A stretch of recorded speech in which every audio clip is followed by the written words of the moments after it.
Model কন্যা সৈয়দা তানিয়া মাহবুব তিন্নি হত্যার ঘটনায় করা মামলা থেকে ২২ বছর পর খালাস পেয়ে নতুন করে আলোচনায় এসেছেন সাবেক এমপি গোলাম ফারুক অভি। ঢাকার দ্বিতীয় অতিরিক্ত জেলা ও দায়রা জজ মোসাম্মদ শাহিনুর আক্তারের রায়ে মঙ্গলবার তাকে খালাস দেওয়া হয়। রায়ে অভির আইনজীবী তার মক্কেলের ন্যায় বিচার পাওয়ার কথা জানালেও খালাসের রায়ে রাষ্ট্রপক্ষ সন্তুষ্ট নয়। রায় পর্যালোচনা করে উচ্চ আদালতে আপিলের বিষয়ে সিদ্ধান্ত নেবে রাষ্ট্রপক্ষ। এর আগে ২০০২ সালের ১০ নভেম্বর বুড়িগঙ্গা নদীর উপরে অবস্থিত বাংলাদেশ চীন মৈত্রী সেতুর নিচে মডেল তিন্নির লাশ পাওয়া যায়। এ ঘটনায় কেরানীগঞ্জ থানা পুলিশ বাদী হয়ে অজ্ঞাতনামা আসামির বিরুদ্ধে মামলা করে। তদন্ত শেষে ২০০৮ সালের ৮ নভেম্বর সাবেক এমপি গোলাম ফারুক অভির বিরুদ্ধে অভিযোগপত্র দেয় পুলিশ। মডেল সৈয়দা তানিয়া মাহবুব ওরফে তিন্নি হত্যার ঘটনায় ওই সময় দেশ জুড়ে চাঞ্চল্য সৃষ্টি হয়। ইন্টারপোলের রেড নোটিসে অভির নাম থাকলেও তাকে খুঁজে পাওয়া যায়নি।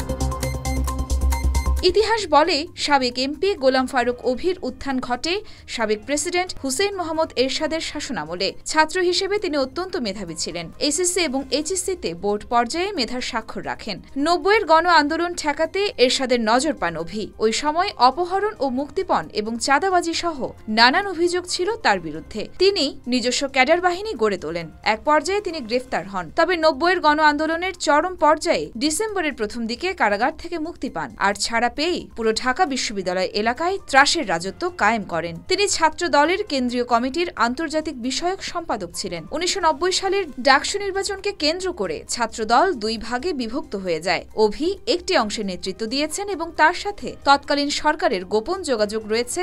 এই অভিযোগে ওই বছরের ২৫শে নভেম্বর তাকে ছাত্রদল থেকে বহিষ্কার করা হয়। ১৯৯৬ সালের ৯ মে তিনি জাতীয় পার্টিতে যোগ দেন এবং ১২ জুন অনুষ্ঠিত সপ্তম সংসদ নির্বাচনে বরিশাল ২ উজিরপুর বানারীপাড়া আসন থেকে সর্বকনিষ্ঠ এমপি নির্বাচিত হয়েছিলেন।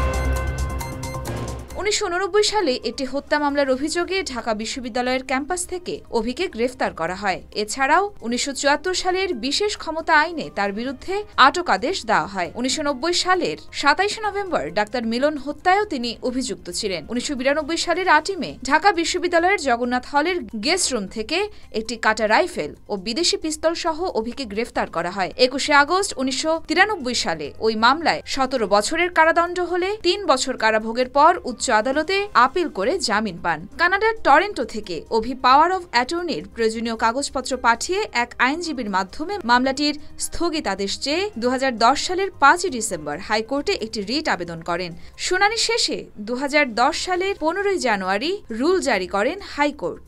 এরপর ২০১১ সালের ২৩ জুন হাইকোর্ট মামলাটির স্থগিতাদেশ দেন। এই কারণে প্রায় ৭ বছর মামলার কার্যক্রম স্থগিত ছিল। হাইকোর্টের নির্দেশে এই মামলার বিচার প্রক্রিয়া প্রায় ৫ বছর স্থগিত থাকার পরে ২০১৫ সালে মামলাটির বিচার কার্যক্রম পুনরায় শুরু হয়। মডেল কন্যা তিন্নি হত্যা মামলার আসামি অভি নিজেকে নির্দোষ দাবি করে তার নির্বাচনী এলাকা বরিশাল ২-এর ঈদের নামাজে মোবাইল ফোনে তার সহযোগীদের সহযোগিতায় বক্তব্য দিয়ে থাকেন। বক্তব্যে তিনি বলে থাকেন, নির্দোষ প্রমাণিত হয়ে দেশে ফিরে আবারও রাজনীতিতে ফিরবেন তিনি। নির্বাচনে জয়ী হয়ে এলাকার মানুষের জন্য কাজ করবেন। ইয়োরমা শায়ের জাহান, দেয়ালিকা নিউজ।